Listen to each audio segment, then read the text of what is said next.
Item ಯಾವುದೇ ಇರಲಿ try ಮಾಡಿ ಆಚಿ ಚಿಕನ್ ಮಸಾಲಾ. ಆಚಿ ಚಿಕನ್ ಮಸಾಲಾ. ಪ್ರಮುಖ ಸುದ್ದಿಗಳನ್ನ ಒಂದೊಂದಾಗಿ ನೋಡ್ತಾ ಹೋಗೋಣ.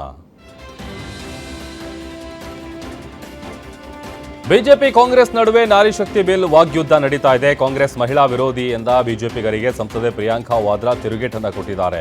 ದೆಹಲಿಯಲ್ಲಿ ಸುದ್ದಿಗೋಷ್ಠಿ ನಡೆಸಿದ ಪ್ರಿಯಾಂಕಾ ವಾದ್ರಾ ನಿನ್ನೆ ಲೋಕಸಭೆಯಲ್ಲಿ ನಾರಿ ಶಕ್ತಿ ಬಿಲ್ಗೆ ಸೋಲು ಪ್ರಜಾಪ್ರಭುತ್ವಕ್ಕೆ ಸಿಕ್ಕ ದೊಡ್ಡ ಗೆಲುವು ಎಂದಿದ್ದಾರೆ.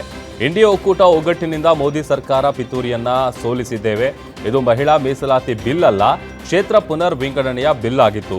ಇದು ಮೋದಿ ಸರ್ಕಾರದ ಮೊದಲ ಸೋಲು, ಕೇಂದ್ರ ಸರ್ಕಾರಕ್ಕೆ ಕರಾಳ ದಿನ ಅಂತ ಪ್ರಿಯಾಂಕಾ ಗಾಂಧಿ ವಾಗ್ದಾಳಿ ನಡೆಸಿದ್ದಾರೆ.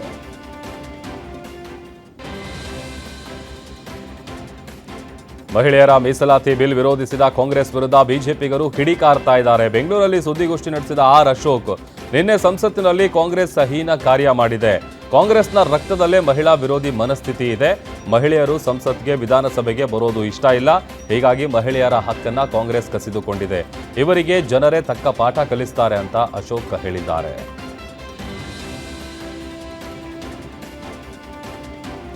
ಲೋಕಸಭೆಯಲ್ಲಿ ಮಹಿಳಾ ಮೀಸಲಾತಿ ಮಸೂದೆ ಫೇಲ್ ಆಗಿದ್ದಕ್ಕೆ ಸಿಕ್ಕಿಂನ ಮಹಿಳೆಯರು ಸಿಡಿದಿದ್ದಾರೆ. ಸಿಕ್ಕಿಂನ ಗ್ಯಾಂಗ್ವಾಟ್ನಲ್ಲಿ ಬೃಹತ್ ರ್ಯಾಲಿ ನಡೆಸಿ 25,000ಕ್ಕೂ ಹೆಚ್ಚು ಜನ ಮಹಿಳಾ ಮೀಸಲಾತಿ ಮಸೂದೆಯನ್ನ ಬೆಂಬಲಿಸಿದ್ರು.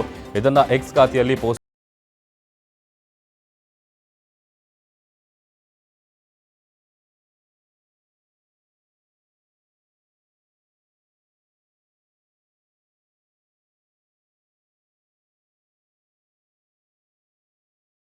ಸರ್ಕಾರದ ವಿರುದ್ಧ ಘೋಷಣೆ ಕೂಗಿ ಆಕ್ರೋಶ ವ್ಯಕ್ತಪಡಿಸಿದರು.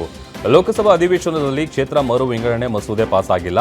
ಅವೈಜ್ಞಾನಿಕ ಮಸೂದೆ ತರಲು ಕೇಂದ್ರ ಸರ್ಕಾರ ಹೊರಟಿತ್ತು. ಒಗ್ಗಟ್ಟಿನಿಂದ ಅವೈಜ್ಞಾನಿಕ ಮಸೂದೆಯನ್ನ ತಿರಸ್ಕರಿಸಿದ್ದಾರೆ. ಬಿಜೆಪಿ ಸರ್ಕಾರ ಆದಷ್ಟು ಬೇಗ ಬಿಟ್ಟು ತೊಲಗಲಿ. ಮಹಿಳಾ ಮೀಸಲಾತಿ ಮಸೂದೆಗೆ ಸೋಲಾಗಿರುವುದನ್ನ ಸ್ವಾಗತಿಸ್ತೀವಿ ಎಂದಿದ್ದಾರೆ.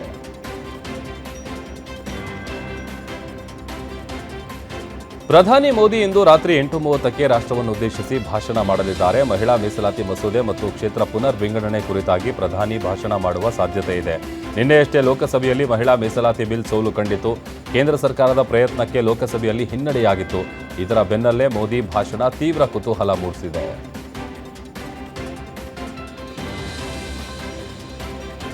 ಅಮೆರಿಕ ಇರಾನ್ ನಡುವಿನ ಹಾರ್ಮೋಜ್ ಜಲಸಂಧಿ ಜಟಾಪಟಿ ಮುಂದುವರೆದಿದೆ. ನಿನ್ನೆಯಷ್ಟೇ ಹಾರ್ಮೋಜ್ ಓಪನ್ ಮಾಡಿ ಇವತ್ತು ಮತ್ತೆ ಕ್ಲೋಸ್ ಮಾಡಿದ್ದಾರೆ. ಟ್ರಂಪ್ ಹಾರ್ಮೋಜ್ ಓಪನ್ ಅಂದರೆ ಇರಾನ್ ಷರತ್ತು ಮುಂದಿಟ್ಟು ಕ್ಲೋಸ್ ಎಂದಿದೆ. ಅಮೆರಿಕ ನೌಕಾ ಸಿಬ್ಬಂದಿಯ ದಿಗ್ಬಂಧನ ತೆರವಾಗುವವರೆಗೂ ಹಾರ್ಮೋಜ್ ಓಪನ್ ಇಲ್ಲ ಅಂತ ಇರಾನ್ ಹೇಳಿದೆ. ಹೀಗಾಗಿ ಹಾರ್ಮೋಜ್ನಲ್ಲಿ ಹಡಗು ಸಂಚಾರ ಸುಗಮವಾಗಿಲ್ಲ. ಭಾರತದ ಹಡಗನ್ನ ಮತ್ತೆ ವಾಪಸ್ ಕಳಿಸಿದ್ದಾರೆ.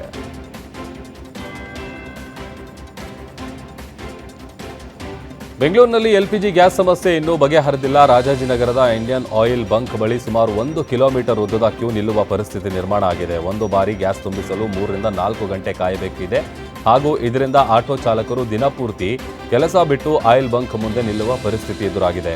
ಇಷ್ಟು ಗಂಟೆ ಕಾದರೂ ಸಹ ಪ್ರತಿ ಆಟೋಗೆ ಕೇವಲ 700 ರೂಪಾಯಿ ಮೊತ್ತದ ಗ್ಯಾಸ್ ಮಾತ್ರ ನೀಡ್ತಾ ಇರೋದು ಚಾಲಕರ ಆತಂಕಕ್ಕೆ ಕಾರಣ ಆಗಿದೆ. ಇದು ಒಂದು ಪೂರ್ತಿ ದಿನದ ಸವಾರರಿಗೆ ಸಾಕಾಗೋದಿಲ್ಲ.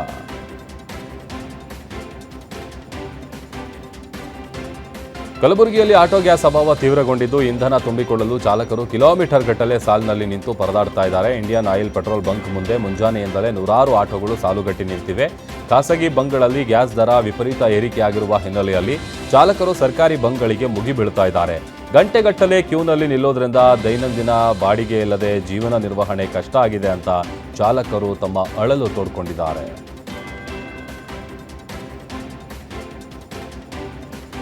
ಯಾದಗಿರಿ ಜಿಲ್ಲೆಯಲ್ಲಿ ಗೃಹ ಬಳಕೆ ಸಿಲಿಂಡರ್ಗಾಗಿ ಜನರು ಪರದಾಡುವ ಪರಿಸ್ಥಿತಿ ಶುರುವಾಗಿದೆ. ಜಿಲ್ಲೆಯ ಕೊಡೇಕಲ್, ಶಹಾಪುರ ಮತ್ತು ಸುರಪುರದಲ್ಲಿ ಸಿಲಿಂಡರ್ ಪಡೆಯಲು ಜನ ಕಿಲೋಮೀಟರ್ ಗಟ್ಟಲೆ ಸಾಲು ನಿಲ್ತಾ ಇದ್ದಾರೆ. ಪರಿಸ್ಥಿತಿ ಎಷ್ಟು ಗಂಭೀರವಾಗಿದೆ ಅಂದರೆ ಬೆಳಿಗ್ಗೆ ಸಿಲಿಂಡರ್ ಸಿಗಲಿ ಎಂಬ ಆಸೆಯಿಂದ ಗ್ರಾಹಕರು ಗ್ಯಾಸ್ ಏಜೆನ್ಸಿಗಳ ಮುಂದೆ ರಾತ್ರಿ ಇಡೀ ಜಾಗರಣೆ ಮಾಡ್ತಾ ಇದ್ದಾರೆ. ಸುಡುವ ಬಿಸಿಲನ್ನು ಲೆಕ್ಕಿಸದೆ ಮಹಿಳೆಯರು, ವೃದ್ಧರು ಕ್ಯೂ ನಿಲ್ತಾ ಇದ್ದಾರೆ. ಗ್ಯಾಸ್ ಬುಕ್ ಮಾಡಿದ್ರು ಮನೆಗೆ ಪೂರೈಕೆ ಮಾಡ್ತಿಲ್ಲ ಅಂತ ಜನರು ಆಕ್ರೋಶ ಹೊರ ಹಾಕ್ತಾ ಇದ್ದಾರೆ. ಆದರೆ ಗ್ಯಾಸ್ ಏಜೆನ್ಸಿ ಮ್ಯಾನೇಜರ್ಗಳು ಮಾತ್ರ ಯಾವುದೇ ಸಮಸ್ಯೆ ಇಲ್ಲ ಅಂತ ಹಾರಿಕೆ ಉತ್ತರ ನೀಡ್ತಾ ಇರೋದು ಸಾರ್ವಜನಿಕರ ಆಕ್ರೋಶಕ್ಕೆ ಕಾರಣವಾಗಿದೆ.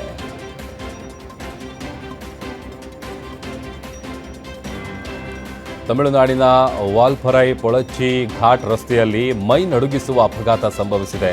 ಕೇರಳ ಮೂಲದ ಪ್ರವಾಸಿಗರು ಪ್ರಯಾಣಿಸ್ತಾ ಇದ್ದ ವ್ಯಾನ್ ಚಾಲಕನ ನಿಯಂತ್ರಣ ತಪ್ಪಿ 100 ಅಡಿ ಆಳದ ಪ್ರಪಾತಕ್ಕೆ ಉರುಳಿ ಬಿದ್ದು 9 ಮಂದಿ ಪ್ರಾಣ ಕಳೆದುಕೊಂಡಿದ್ದಾರೆ.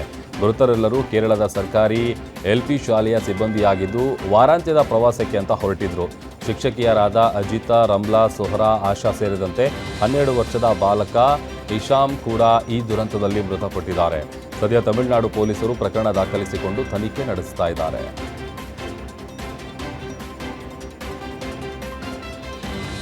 ಬಯಲಾಟ ವೀಕ್ಷಣೆ ವೇಳೆ ಸಿಮೆಂಟ್ ಬೋರ್ಡ್ ಬಿದ್ದು ಇಬ್ಬರು ಮಕ್ಕಳು ದಾರುಣವಾಗಿ ಸಾವನ್ನಪ್ಪಿರುವ ಘಟನೆ ರಾಯಚೂರಿನ ಬೈಲ್ ಮರ್ಚೆಂಟ್ ಗ್ರಾಮದಲ್ಲಿ ನಡೆದಿದೆ. ಘಟನೆಯಲ್ಲಿ ಇಬ್ಬರು ಮಹಿಳೆಯರ ಕಾಲುಗಳು ಕಟ್ಟಾಗಿದೆ.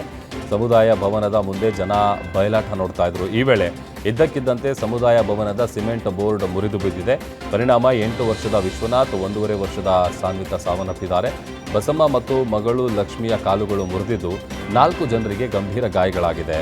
ಇನ್ನು ಒಪೆಕ್ ಆಸ್ಪತ್ರೆಯಲ್ಲಿ ಚಿಕಿತ್ಸೆ ನೀಡಲಾಗ್ತಾ ಇದ್ದು, ಈ ಸಂಬಂಧ ಮಾನ್ವಿ ಪೊಲೀಸ್ ಠಾಣೆಯಲ್ಲಿ ಪ್ರಕರಣ ಕೂಡ ದಾಖಲಿಸಲಾಗಿದೆ.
ರಾಯಚೂರಿನ ಭೀಕರ ಅಪಘಾತದಲ್ಲಿ ಮೃತಪಟ್ಟ 9 ಮಂದಿ ಅಂತ್ಯಕ್ರಿಯೆ ನೆರವೇರಿದೆ. ಸಿರವಾರ, ದೇವದುರ್ಗ ಮತ್ತು ತಾವರಗೇರಾದಲ್ಲಿ ಮಧ್ಯರಾತ್ರಿ ಅಂತ್ಯಕ್ರಿಯೆ ನೆರವೇರಿಸಲಾಯಿತು. ಮೃತ ಕೃಷ್ಣ ನಾಯ್ಕ್ ಸ್ನೇಹಿತರಾಗಿದ್ದ ರಾಯಚೂರು ಗ್ರಾಮೀಣ ಕ್ಷೇತ್ರದ ಶಾಸಕ ಬಸನಗೌಡ ದದ್ದಲ್ ಅಂತ್ಯಕ್ರಿಯೆಯಲ್ಲಿ ಭಾಗವಹಿಸಿ ಕುಟುಂಬಸ್ಥರಿಗೆ ಸಾಂತ್ವನ ಹೇಳಿದರು. ಈ ವೇಳೆ ಕುಟುಂಬಸ್ಥರ ಆಕ್ರಂದನ ಮುಗಿಲು ಮುಟ್ಟಿತ್ತು.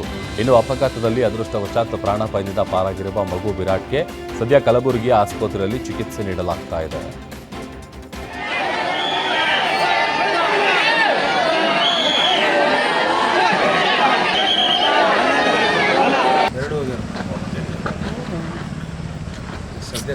ಶಶಿಕಲಾ ಮಗ ಉಳಿದಿನಲ್ಲ ಒಬ್ಬ ಗುಲ್ಬರ್ಗ ಹೋಗೋ ದಾರ್ಯಾಗ ರಾಯಚೂರು ಜಿಲ್ಲೆಯ ಏನು ಸಿರಿವಾರ ತಾಲೂಕಿನ ಪಟ್ಟಣ ಪಂಚಾಯತಿಯ ಸದಸ್ಯರಾಗಿ 2 ಬಾರಿ ಸದಸ್ಯರಾಗಿ ಇಲ್ಲಿ ಕೆಲಸವನ್ನು ಮಾಡ್ತಾ ಇದ್ದ ಮತ್ತು ಅವರು ಅಕ್ಕ ಕೂಡ ಒಂದೇ ಕುಟುಂಬದಲ್ಲಿ ಇಬ್ಬರು ಕೂಡ ಈಗ ಅವ್ರ ಅಕ್ಕ ಕೂಡ ಪಟ್ಟಣ ಪಂಚಾಯತಿ ಉಪಾಧ್ಯಕ್ಷರಿದ್ದಾರೆ. ಅವರು ಯಾವುದೇ ಪಾರ್ಟಿಯಲ್ಲಿರ್ಬೋದು, BJP ಪಾರ್ಟಿಯಲ್ಲಿದ್ದರೂ ಕೂಡ ಎಲ್ಲ ಪಾರ್ಟಿಯ ಮುಖಂಡರುಗಳ ಜೊತೆಗೆ ಭಾಳ ಅನನ್ಯವಾಗಿರುವಂಥ ವ್ಯಕ್ತಿ. ಕುಟುಂಬನೇ ಇವತ್ತು ಸತ್ತಿರುವಂಥದ್ದು. ಸಿಟಿಯಲ್ಲಿ IPL ಕ್ರೇಜ್ ಮಿತಿ ಮೀರಿದೆ. RCB ಮತ್ತು ಚೆನ್ನೈ ನಡುವಿನ ಹೈ ವೋಲ್ಟೇಜ್ ಪಂದ್ಯದ ವೇಳೆ ಕ್ರಿಕೆಟ್ ಸಂಭ್ರಮದ ಮರೆಯಲ್ಲಿ ಅಕ್ರಮಗಳ ಸರಣಿಯೇ ನಡೆದಿದೆ. ಕೇವಲ ಒಂದೇ ಒಂದು ಮ್ಯಾಚ್ನಲ್ಲಿ ಈಗ ಸಾಲು FIR ದಾಖಲಾಗಿದೆ. ಬ್ಲಾಕ್ನಲ್ಲಿ ಟಿಕೆಟ್ ಮಾರಾಟ ಮಾಡ್ತಿದ್ದ ಲಿಖಿತ್, ಪುನೀತ್, ಪುಷ್ಕರ್ ಸೇರಿದಂತೆ ಒಟ್ಟು 6 ಮಂದಿಯನ್ನ ಪೊಲೀಸರು ಬಂಧಿಸಿದ್ದಾರೆ. ಕಬ್ಬನ್ ಪಾರ್ಕ್ ಠಾಣೆಯಲ್ಲಿ ದೂರುಗಳ ಸರಮಾಳೆಯೇ ಹರಿದು ಬಂದಿದ್ದು ಸದ್ಯ 5 ಪ್ರಕರಣಗಳು ದಾಖಲಾಗಿದೆ. ಈ ಕಿರಾತಕರು ಕೇವಲ 1,500 ರೂಪಾಯಿ ಬೆಲೆಯ ಟಿಕೆಟ್ಗಳನ್ನು ಬರೋಬ್ಬರಿ 6 ರಿಂದ 10 ಸಾವಿರ ರೂಪಾಯಿಗೆ ಮಾರಾಟ ಮಾಡ್ತಾ ಇದ್ರು. ಟಿಕೆಟ್ ದಂಧೆ ಮಾತ್ರವಲ್ಲದೆ ಅತಿರೇಕದ ಸೆಲೆಬ್ರೇಷನ್ ಹೆಸರಲ್ಲಿ ನಿಯಮ ಮೀರಿದವರ ಮೇಲೂ ಪೊಲೀಸರು ಹದ್ದಿನ ಕಣ್ಣಿಟ್ಟಿದ್ದಾರೆ.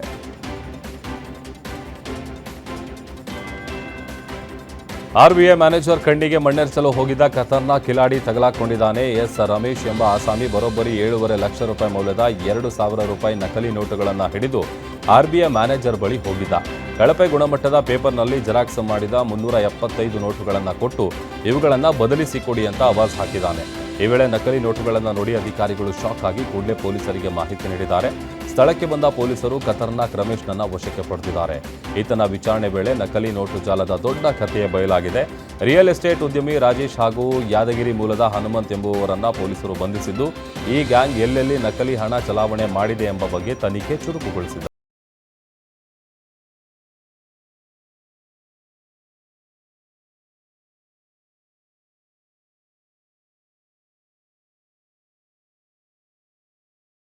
ಹೆಚ್ಚಳ ಮಾಡಲು ಸಂಪುಟ ಸಭೆಯಲ್ಲಿ ಅನುಮೋದನೆ ನೀಡಿದೆ.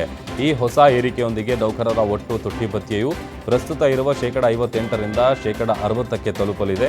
ಈ ಹೆಚ್ಚಳವು ಜನವರಿ 1, 2026ರಿಂದಲೇ ಅನ್ವಯವಾಗಲಿದ್ದು, ನೌಕರರಿಗೆ ಕಳೆದ 3 ತಿಂಗಳ ಬಾಕಿ ಹಣ ಕೂಡ ಲಭ್ಯವಾಗಲಿದೆ. ಈ ಕ್ರಮದಿಂದ ಸುಮಾರು 50 ಲಕ್ಷಕ್ಕೂ ಹೆಚ್ಚು ಕೇಂದ್ರ ಸರ್ಕಾರಿ ನೌಕರರು ಮತ್ತು 65 ಲಕ್ಷಕ್ಕೂ ಅಧಿಕ ಪಿಂಚಣಿದಾರರಿಗೆ ನೇರ ಆರ್ಥಿಕ ಲಾಭವಾಗಲಿದೆ. 8ನೇ ನೌಕರರ ಸಂಘಟನೆಗಳು ಕನಿಷ್ಠ ವೇತನವನ್ನು 18,000ದಿಂದ 69,000ಕ್ಕೆ ಏರಿಸುವಂತೆ 8ನೇ ವೇತನ ಆಯೋಗದ ಅಡಿಯಲ್ಲಿ ಒತ್ತಾಯಿಸುತ್ತಿರುವ ಬೆನ್ನಲ್ಲೇ ಈ ಘೋಷಣೆ ಹೊರಬಿದ್ದಿದೆ.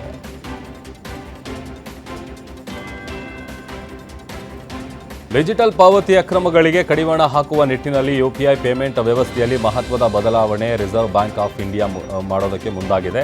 10,000ಗಿಂತ ಹೆಚ್ಚಿನ ಹಣ ವರ್ಗಾವಣೆಗಳಿಗೆ ತಕ್ಷಣ ಹಣ ಕಡಿತವಾಗುವ ಬದಲು 1 ಗಂಟೆವರೆಗೆ ಆ ಹಣವನ್ನು ಬ್ಯಾಂಕ್ಗಳಲ್ಲಿ ಹಿಡಿದಿಟ್ಟುಕೊಳ್ಳುವ ವ್ಯವಸ್ಥೆ ಜಾರಿಗೆ ಮುಂದಾಗಿದೆ. ಆರ್ಬಿಐ ಪ್ರಸ್ತಾಪಿಸಿರುವ ಈ ನಿಯಮದ ಪ್ರಕಾರ 10,000ಕ್ಕಿಂತ ಹೆಚ್ಚಿನ ಹಣ ಯಾರ ಖಾತೆಗೆ ವರ್ಗಾವಣೆ ಮಾಡಲು ಉದ್ದೇಶಿಸಲಾಗುತ್ತೋ ಅವರ ಖಾತೆಗೆ ತಕ್ಷಣ ಪಾವತಿ ಆಗೋದಿಲ್ಲ. 1 ಗಂಟೆ ಕಾಲ ಬ್ಯಾಂಕ್ ಆ ಹಣವನ್ನು ಹಿಡಿದಿಟ್ಟುಕೊಂಡು ಬಳಿಕ ಬಿಡುಗಡೆ ಮಾಡುತ್ತೆ. ಈ ಅವಧಿಯಲ್ಲಿ ತಪ್ಪಾಗಿ ಅಥವಾ ಗೊತ್ತಿಲ್ಲದೆ ಹಣ ವರ್ಗಾವಣೆಯಾಗಿದ್ದರೆ ಈ ಪಾವತಿಯನ್ನು ರದ್ದು ಮಾಡಲು ಗ್ರಾಹಕರಿಗೆ ಅವಕಾಶ ಸಿಗುತ್ತದೆ.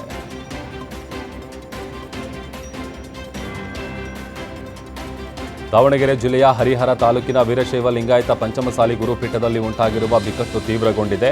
ಆರ್ಥಿಕ ಪಾರದರ್ಶಕತೆ ಮತ್ತು ಸಂಪ್ರದಾಯಗಳ ಉಲ್ಲಂಘನೆ ಆರೋಪದ ಮೇಲೆ ಟ್ರಸ್ಟಿಗಳಿಂದ ಪದಚ್ಯುತಿಗೊಂಡಿದ್ರು. ವಚನಾನಂದ ಶ್ರೀಗಳು ಮಠವನ್ನ ಬಿಟ್ಟು ಕದಲದೆ ಅಲ್ಲಿಯೇ ಠಿಕಾಣಿ ಹೂಡಿದ್ದಾರೆ.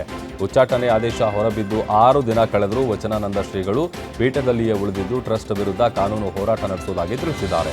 ಏಪ್ರಿಲ್ 23ರೊಳಗೆ ಶ್ರೀಗಳು ಮಠವನ್ನ ಗೌರವಯುತವಾಗಿ ಖಾಲಿ ಮಾಡಬೇಕು, ಇಲ್ಲದಿದ್ದರೆ ಭಕ್ತರೊಂದಿಗೆ ಸೇರಿ ಹೊರಹಾಕಲಾಗುವುದು ಅಂತ ಟ್ರಸ್ಟಿಗಳು ಎಚ್ಚರಿಕೆ ನೀಡಿದ್ದಾರೆ. ಈ ಹಿನ್ನೆಲೆಯಲ್ಲಿ ಯಾವುದೇ ಅಹಿತಕರ ಘಟನೆ ನಡೆಯದಂತೆ ಪಂಚಮಸಾಲಿ ಮಠದ ಸುತ್ತ ಪೊಲೀಸರು ಬಿಗಿ ಭದ್ರತೆಯನ್ನ ಕೈಗೊಂಡಿದ್ದಾರೆ.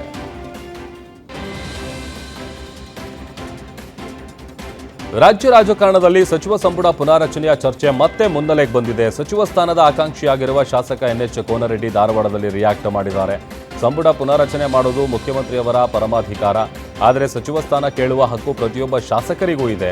ಇದೇ ಕಾರಣಕ್ಕೆ ನಾವೆಲ್ಲ ಶಾಸಕರು ಸಭೆ ಸೇರಿ ದೆಹಲಿಗೆ ಹೋಗಲು ನಿರ್ಧರಿಸಿದ್ದೇವೆ.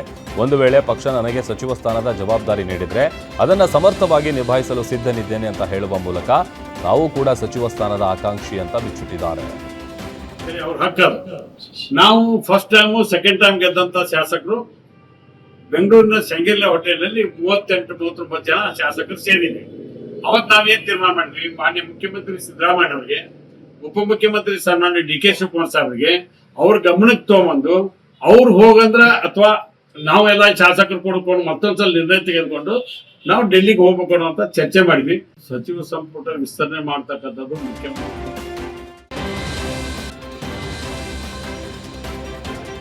ಚಿಕ್ಕಮಗಳೂರಿನಲ್ಲಿ ಆಯೋಜಿಸಲಾಗಿರುವ ವೀರಶೈವ ಲಿಂಗಾಯತ ಸಮುದಾಯ ಭವನದ ಉದ್ಘಾಟನಾ ಕಾರ್ಯಕ್ರಮದಲ್ಲಿ ಪಾಲ್ಗೊಳ್ಳಲು ಆಗಮಿಸಿರುವ ಮಾಜಿ ಮುಖ್ಯಮಂತ್ರಿ BS ಯಡಿಯೂರಪ್ಪ ಇಂದು ಬಿಜೆಪಿಯ ಹಿರಿಯ ಮುಖಂಡ CT ರವಿ ಅವರ ನಿವಾಸಕ್ಕೆ ಭೇಟಿ ನೀಡಿದರು. ಯಡಿಯೂರಪ್ಪ ಅವರಿಗೆ ಆರತಿ ಬೆಳಗಿ ಆತ್ಮೀಯವಾಗಿ ಬರಮಾಡಿಕೊಂಡರು. ಇದೇ ವೇಳೆ CT ರವಿ ಅವರು BSY ಅವರ ಕಾಲಿಗೆ ಬಿದ್ದು ಆಶೀರ್ವಾದ ಪಡೆದರು.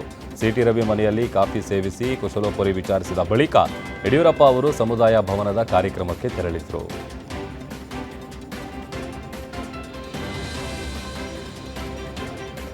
ಮಗಳ ಒಪ್ಪಿಗೆ ಪಡೆಯದೆ ಬಲವಂತವಾಗಿ ಮದುವೆ ನಿಶ್ಚಯಿಸಿದ ತಂದೆಯ ವಿರುದ್ಧ ಮಗಳು ರಕ್ಷಣೆ ಕೋರಿ ಹೈಕೋರ್ಟ್ ಮೆಟ್ಟಿಲೇರಿರುವ ಘಟನೆ ಬೆಂಗಳೂರಿನ ವೈಟ್ಫೀಲ್ಡ್ನಲ್ಲಿ ನಡೆದಿದೆ. ಅಶೋಕ ರಾಜಪುರೋಹಿತ್ ಎಂಬುವರು ಮಗಳು ಕಾಜಲ್ನ ಕೇಳದೆ ರಾಜಸ್ಥಾನ ಮೂಲದ ಯಶ್ಪಾಲ್ ಜೊತೆ ವಿವಾಹಕ್ಕೆ ಸಿದ್ಧತೆ ಮಾಡಿಕೊಂಡಿದ್ರು. ಆದರೆ ಈ ಮದುವೆಗೆ ಕಾಜಲ್ ತೀವ್ರ ವಿರೋಧ ವ್ಯಕ್ತಪಡಿಸಿದರು. ಮದುವೆಗೆ ಒಪ್ಪದಿದ್ರೆ ಮರ್ಯಾದೆ ಹತ್ಯೆ ಮಾಡೋದಾಗಿ ತಂದೆಯಿಂದ ಜೀವ ಬೆದರಿಕೆ ಬಂದ ಹಿನ್ನೆಲೆಯಲ್ಲಿ ಆತಂಕಗೊಂಡ ಯುವತಿ ಹೈಕೋರ್ಟ್ ಮೊರೆ ಹೋಗಿದ್ದಾಳೆ. ಅರ್ಜಿಯ ವಿಚಾರಣೆ ನಡೆಸಿದ ನ್ಯಾಯಾಲಯವು ಯುವತಿಗೆ ಸೂಕ್ತ ರಕ್ಷಣೆ ನೀಡುವಂತೆ ವೈಟ್ಫೀಲ್ಡ್ ಪೊಲೀಸರಿಗೆ ಕಟ್ಟುನಿಟ್ಟಿನ ನಿರ್ದೇಶನ ನೀಡಿದೆ.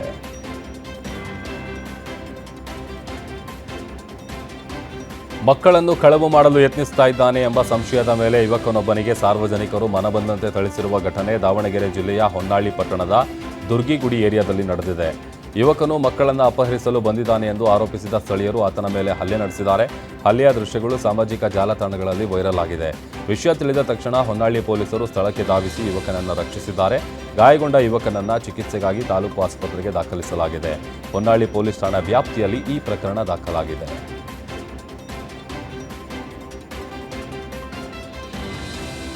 ಆಸ್ಪತ್ರೆ ಸಿಬ್ಬಂದಿ ನಿರ್ಲಕ್ಷ್ಯಕ್ಕೆ 3ನೇ ಮಹಡಿಯಿಂದ ಬಿದ್ದು ವ್ಯಕ್ತಿ ಸಾವನ್ನಪ್ಪಿರುವ ಘಟನೆ ದೇವನಹಳ್ಳಿ ಪಟ್ಟಣದ ಆಕಾಶ್ ಆಸ್ಪತ್ರೆಯಲ್ಲಿ ನಡೆದಿದೆ. ಕೋಡಗುರ್ಕಿ ಗ್ರಾಮದ 34 ವರ್ಷದ ಗೌತಮ್ ಯಾದವ್ ಮೃತ ದುರ್ದೈವಿ. ಆರೋಗ್ಯ ಸಮಸ್ಯೆಯಿಂದ ನಿನ್ನೆಯಷ್ಟೇ ಆಸ್ಪತ್ರೆಗೆ ದಾಖಲಾಗಿದ್ದ. ಇಂದು ಮುಂಜಾನೆ 7:30 ಸುಮಾರಿಗೆ ಆಸ್ಪತ್ರೆಯ 3ನೇ ಮಹಡಿಯಿಂದ ಕೆಳಕ್ಕೆ ಬಿದ್ದಿದ್ದಾರೆ. ಒಬ್ಬ ರೋಗಿ 3ನೇ ಮಹಡಿಗೆ ಹೋಗುವವರೆಗೂ ಸೆಕ್ಯೂರಿಟಿ ಮತ್ತು ಸಿಬ್ಬಂದಿ ಏನು ಮಾಡ್ತಾ ಇದ್ರು ಅಂತ ಮೃತನ ಕುಟುಂಬಸ್ಥರು ಆಕ್ರೋಶ ವ್ಯಕ್ತಪಡಿಸಿದ್ದಾರೆ. ಸ್ಥಳಕ್ಕೆ ಭೇಟಿ ನೀಡಿರುವ ದೇವನಹಳ್ಳಿ ಪೊಲೀಸರು ಪರಿಶೀಲನೆ ನಡೆಸ್ತಾ ಇದ್ದು, ಇದು ಆತ್ಮಹತ್ಯೆಯೋ ಅಥವಾ ಆಕಸ್ಮಿಕ ಸಾವು ಎನ್ನುವುದರ ಬಗ್ಗೆ ತನಿಖೆ ಕೈಗೊಂಡಿದ್ದಾರೆ.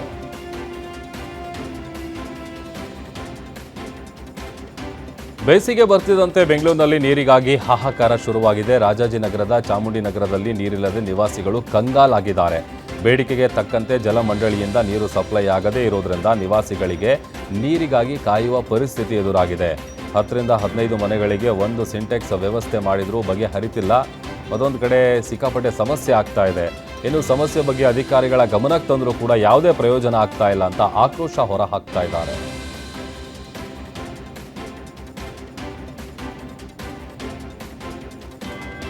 ವಿಜಯನಗರ ಜಿಲ್ಲೆಯ ಅರಸೀಕೆರೆ ಪೊಲೀಸರು ಭರ್ಜರಿ ಕಾರ್ಯಾಚರಣೆ ನಡೆಸಿದ್ದು ಅಂತರ್ ಜಿಲ್ಲಾ ಬೈಕ್ ಕಳ್ಳರ ಗ್ಯಾಂಗ್ ಅನ್ನು ಹೆಡೆಮುರಿ ಕಟ್ಟಿದ್ದಾರೆ. ಬಂಧಿತರಿಂದ ಬರೋಬ್ಬರಿ 6,65,000 ರೂಪಾಯಿ ಮೌಲ್ಯದ 16 ದ್ವಿಚಕ್ರ ವಾಹನಗಳನ್ನು ವಶಪಡಿಸಿಕೊಳ್ಳಲಾಗಿದೆ. ಅರಸೀಕೆರೆಯ ಅಲ್ತಾಫ್, ಜಾಬೀರ್ ಮತ್ತು ಶಾಹಿದ್ ಅಹಮದ್ ಬಂಧಿತ ಖದೀಮರು. ಈ ಕಿರಾತಕರು ಬೈಕ್ಗಳನ್ನು ಕದ್ದು ಅವುಗಳ ಬಣ್ಣ, ಬಿಡಿಭಾಗಗಳು ಮತ್ತು ನಂಬರ್ ಪ್ಲೇಟ್ಗಳನ್ನು ಬದಲಿಸಿ ಯಾರಿಗೂ ಅನುಮಾನ ಬರದಂತೆ ಓಡಾಡ್ತಾ ಇದ್ರು. ವಿಚಾರಣೆ ವೇಳೆ ಆರೋಪಿಗಳ ಮೇಲೆ ವಿವಿಧ ಠಾಣೆಗಳಲ್ಲಿ ಒಟ್ಟು 13 ಕಳ್ಳತನ ಪ್ರಕರಣಗಳು ದಾಖಲಾಗಿರೋದು ಬೆಳಕಿಗೆ ಬಂದಿದೆ. ಸದ್ಯ ಆರೋಪಿಗಳನ್ನು ಕಂಬಿ ಹಿಂದೆ ತಳ್ಳಲಾಗಿದ್ದು ಹೆಚ್ಚಿನ ತನಿಖೆ ಮುಂದುವರೆದಿದೆ.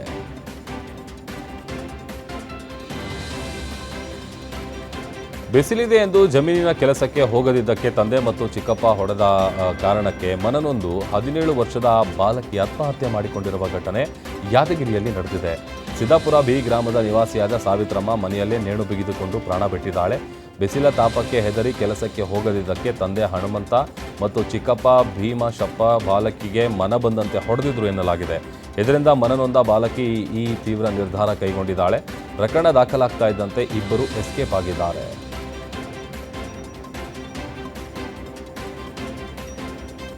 ಬಾಗಲಕೋಟೆಯ ನವನಗರದಲ್ಲಿ ಇಂದು ಸಿನಿಮಿಯಾ ಮಾದರಿಯ ಹೈ ಡ್ರಾಮಾ ನಡೆದಿದೆ. ಸಾಲಗಾರರ ಕಿರುಕುಳದಿಂದ ಬೇಸತ್ತ ಭೀಮು ಬಸಪ್ಪ ವಡ್ಡರ ಎಂಬ ಭೂಪ ಕಂಠಪೂರ್ತಿ ಕುಡಿದು ಮೊಬೈಲ್ ಟವರ್ ಏರಿ ಕುಳಿತು ಜನರನ್ನ ಆತಂಕಕ್ಕೆ ತಳ್ಳಿದ್ದ. ವಿಷಯ ತಿಳಿತಾ ಇದ್ದಂತೆ ಸ್ಥಳಕ್ಕೆ ಅಗ್ನಿಶಾಮಕ ದಳದ ಸಿಬ್ಬಂದಿ ಹಾಗೂ ಡಿವೈಎಸ್ಪಿ ಭೇಟಿ ನೀಡಿ ಆತನನ್ನ ಮನವೊಲಿಸಿ ಕೆಳಗಿಳಿಯುವಂತೆ ಮಾಡಿದ್ರು. ಕೊನೆಗೆ ನಿಮ್ಮ ಸಮಸ್ಯೆ ಬಗೆಹರಿಸ್ತೀವಿ ಎಂದು ಪೊಲೀಸರು ನೀಡಿದ ಭರವಸೆಯ ಮೇರೆಗೆ ಭೀಮು ಬಸಪ್ಪ ಟವರ್ನಿಂದ ಕೆಳಗಿಳಿದಿದ್ದಾನೆ. ಕೂಡಲೇ ಪೊಲೀಸರು ಆತನನ್ನ ವಶಕ್ಕೆ ಪಡೆದು ನವನಗರ ಪೊಲೀಸ್ ಠಾಣೆಗೆ ಕರೆದೊಯ್ದಿದ್ದಾರೆ.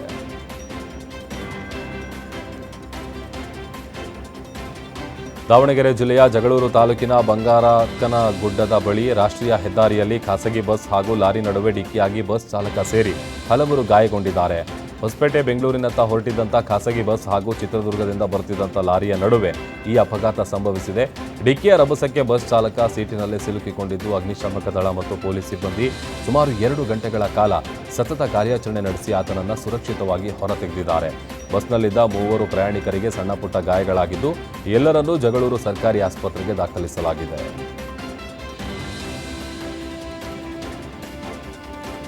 ಮನೆಗೆ ಬೆಂಕಿ ತಗುಲಿ ಏಕಾಏಕಿ ಸಿಲಿಂಡರ್ ಸ್ಫೋಟಗೊಂಡಿರುವ ಘಟನೆ ಚಿಕ್ಕಮಗಳೂರು ಜಿಲ್ಲೆಯ ತರೀಕೆರೆ ಪಟ್ಟಣದಲ್ಲಿ ನಡೆದಿದೆ. ಮೋಹನ್ ಕುಮಾರ್ ಎಂಬುವರ ಮನೆಗೆ ಬೆಂಕಿ ತಗುಲಿದ್ದು ಸಿಲಿಂಡರ್ ಸ್ಫೋಟಗೊಂಡಿದೆ.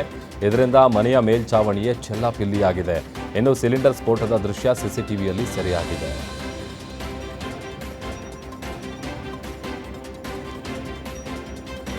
ಚಿತ್ರದುರ್ಗ ಜಿಲ್ಲೆಯ ಚಳ್ಳಕೆರೆ ತಾಲೂಕಿನ ತಪ್ಪಗೊಂಡನಹಳ್ಳಿ ಗ್ರಾಮದಲ್ಲಿ ಭೀಕರ ದುರಂತವೊಂದು ಸಂಭವಿಸಿದೆ. ಚಿತ್ರಲಿಂಗಪ್ಪ ಎಂಬುವವರ ಮನೆಯಲ್ಲಿ ಅಡುಗೆ ಮಾಡುವ ವೇಳೆ ಗ್ಯಾಸ್ ಸಿಲಿಂಡರ್ ಸ್ಫೋಟಗೊಂಡು ಬೆಂಕಿ ಅವಘಡ ಸಂಭವಿಸಿದೆ. ಗ್ಯಾಸ್ ಸಿಲಿಂಡರ್ನಲ್ಲಿ ಬೆಂಕಿ ಕಾಣಿಸಿಕೊಳ್ತಿದ್ದಂತೆ ಮನೆಯವರು ಸಮಯ ಪ್ರಜ್ಞೆ ಮೆರೆದು ಹೊರಗೆ ಓಡಿ ಬಂದಿದ್ದಾರೆ. ಆದರೆ ಬೆಂಕಿಯ ಕೆನ್ನಾಲಿಗೆಗೆ 2 ಗುಡಿಸಲು ಸಂಪೂರ್ಣ ಬೆಂಕಿಗಾಹುತಿಯಾಗಿದ್ದು 3 ಲಕ್ಷ ಹಣ ಹಾಗೂ ದವಸ ಧಾನ್ಯಗಳು ಸುಟ್ಟು ಕರಕಲಾಗಿದೆ. ವಿಷಯ ತಿಳಿತಾ ಇದ್ದಂತೆ ಅಗ್ನಿಶಾಮಕ ದಳದ ಸಿಬ್ಬಂದಿ ಸ್ಥಳಕ್ಕೆ ದೌಡಾಯಿಸಿ ಬೆಂಕಿ ನಂದಿಸಿದ್ದಾರೆ. ಚಳ್ಳಕೆರೆ ತಹಶೀಲ್ದಾರ್ ರೆಹಾನ್ ಪಾಷಾ ಸ್ಥಳಕ್ಕೆ ಭೇಟಿ ನೀಡಿ ಪರಿಶೀಲನೆ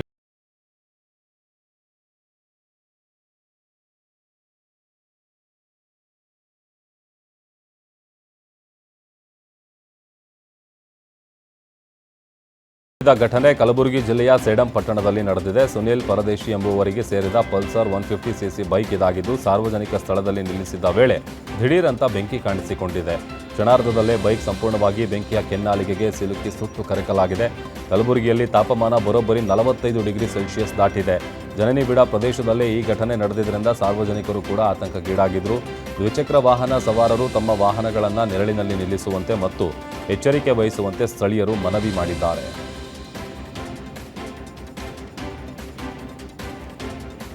ಬೆಂಗಳೂರು ಗ್ರಾಮಾಂತರ ಜಿಲ್ಲೆಯ ನೆಲಮಂಗಲ ಟೌನ್ನಲ್ಲಿ ಭೀಕರ ಸರಣಿ ಅಪಘಾತ ಸಂಭವಿಸಿದೆ. ವೇಗವಾಗಿ ಬಂದ ಕಾರೊಂದು ರಸ್ತೆಯಲ್ಲಿದ್ದ ವಾಹನಗಳಿಗೆ ಡಿಕ್ಕಿ ಹೊಡೆದಿದ್ದು ಸ್ಥಳದಲ್ಲಿ ಆತಂಕದ ವಾತಾವರಣ ನಿರ್ಮಾಣ ಆಗಿತ್ತು. ಕಾರು ಚಲಾಯಿಸ್ತಾ ಇದ್ದ ವೇಳೆ ಚಾಲಕನಿಗೆ ದಿಢೀರ್ ಲೋ ಬಿಪಿ ಉಂಟಾಗಿ ಆರೋಗ್ಯದಲ್ಲಿ ಏರುಪೇರಾಗಿದೆ. ಈ ವೇಳೆ ಚಾಲಕನ ನಿಯಂತ್ರಣ ತಪ್ಪಿದ ಕಾರು ರಸ್ತೆಯಲ್ಲಿದ್ದ ಒಂದು ಕಾರು, 3 ಬೈಕ್ ಮತ್ತು ಒಂದು ಆಟೋಗೆ ಸರಣಿ ಡಿಕ್ಕಿ ಹೊಡೆದಿದೆ.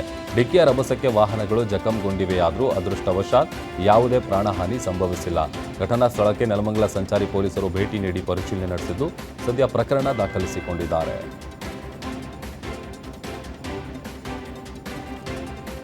ಕೋಲಾರ ಜಿಲ್ಲೆಯಲ್ಲಿ ಅಕ್ರಮ ಮಣ್ಣು ದಂಧೆಕೋರರ ಹಾವಳಿ ಮಿತಿ ಮೀರಿದೆ. ಮಾಲೂರು ತಾಲೂಕಿನ ಹುಲಿಮಂಗಲ ಹೊಸಕೋಟೆ ಕೆರೆಯಲ್ಲಿ ಹಗಲು ರಾತ್ರಿ ಎನ್ನದೇ ದಂಧೆಕೋರರು ಹಿಟಾಚಿ ಮತ್ತು ಜೆಸಿಬಿಗಳನ್ನು ಬಳಸಿಕೊಂಡು ಕೆರೆಯ ಒಡಲನ್ನೇ ಬಗ್ಗಿತಾ ಇದ್ದಾರೆ.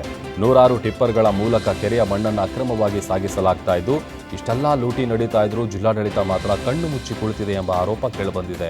ಅಧಿಕಾರಿಗಳ ಈ ನಡೆ ಸಾರ್ವಜನಿಕರ ತೀವ್ರ ಆಕ್ರೋಶಕ್ಕೆ ಕಾರಣವಾಗಿದ್ದು, ದಂಧೆಕೋರರ ಜೊತೆ ಅಧಿಕಾರಿಗಳು ಶಾಮೀಲಾಗಿದ್ದಾರೆಯೇ ಎಂಬ ಅನುಮಾನ ಮೂಡಿದೆ.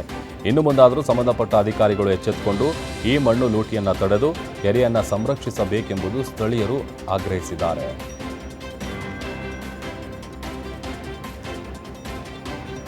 ರಾಜ್ಯ ಸರ್ಕಾರವೇ ನಿರ್ವಹಿಸುತ್ತಿರುವ ರಾಜ್ಯದ ಏಕೈಕ ವಿಮಾನ ನಿಲ್ದಾಣ ಎಂಬ ಹೆಗ್ಗಳಿಕೆಯ ಶಿವಮೊಗ್ಗ ಏರ್ಪೋರ್ಟ್ನಲ್ಲಿ ಈಗ ಪಾರ್ಕಿಂಗ್ ಶುಲ್ಕದ ಕಿರಿಕಿರಿ ಶುರುವಾಗಿದೆ. ಇಲ್ಲಿ ಜಾರಿಗೆ ತಂದಿರುವ ಹೊಸ ಪಾರ್ಕಿಂಗ್ ದರಗಳ ವಿರುದ್ಧ ಸ್ಥಳೀಯರು ಮತ್ತು ಪ್ರಯಾಣಿಕರು ಕೆಂಡಾಮಂಡಲವಾಗಿದ್ದಾರೆ. ಪ್ರತಿ ಗಂಟೆ ಬೈಕ್ ಪಾರ್ಕ್ ಮಾಡಿದರೆ 10 ರೂಪಾಯಿ ಶುಲ್ಕ ವಸೂಲಿ ಮಾಡಲಾಗ್ತಾ ಇತ್ತು. ಇನ್ನು ಸಮಯ ಕಳೆದಂತೆಲ್ಲ ಶುಲ್ಕದ ದರ ಏರುತ್ತಲೇ ಹೋಗುತ್ತೆ. ಪಾರ್ಕಿಂಗ್ ನಿರ್ವಹಣೆಯನ್ನು ಸರ್ಕಾರ ಗುತ್ತಿಗೆ ನೀಡಿದ ಬೆನ್ನಲ್ಲೇ ಈ ಹಣ ವಸೂಲಿ ದಂಧೆ ಶುರುವಾಗಿದೆ ಅಂತ ಆರೋಪಿಸಲಾಗಿದೆ. ಬಿಸಿಲು ಮಳೆಯಿಂದ ರಕ್ಷಣೆ ನೀಡುವ ಸೌಲಭ್ಯವಿಲ್ಲದೆ ಬರೀ ಹಣ ಲೂಟಿ ಮಾಡಲಾಗ್ತಾ ಇದೆ ಅಂತ ಸ್ಥಳೀಯರು ಅಸಮಾಧಾನ ವ್ಯಕ್ತಪಡಿಸಿದ್ದಾರೆ.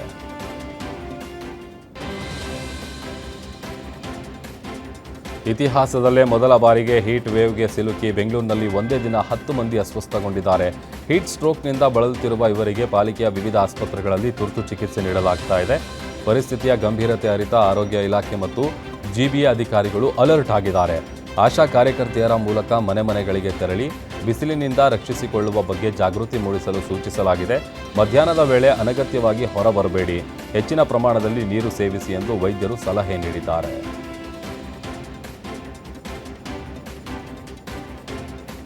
ರಾಜ್ಯದ ಚಿಕನ್ ಪ್ರಿಯರಿಗೆ ಬಿಗ್ ಶಾಕ್ ಎದುರಾಗಿದೆ. ತಮಿಳುನಾಡು ಮತ್ತು ಕೇರಳದ ಬಳಿಕ ಇದೀಗ ರಾಜ್ಯದಲ್ಲೂ ಕೋಳಿಗಳಿಗೆ ಹಕ್ಕಿ ಜ್ವರ ಕಾಣಿಸಿಕೊಂಡಿದೆ.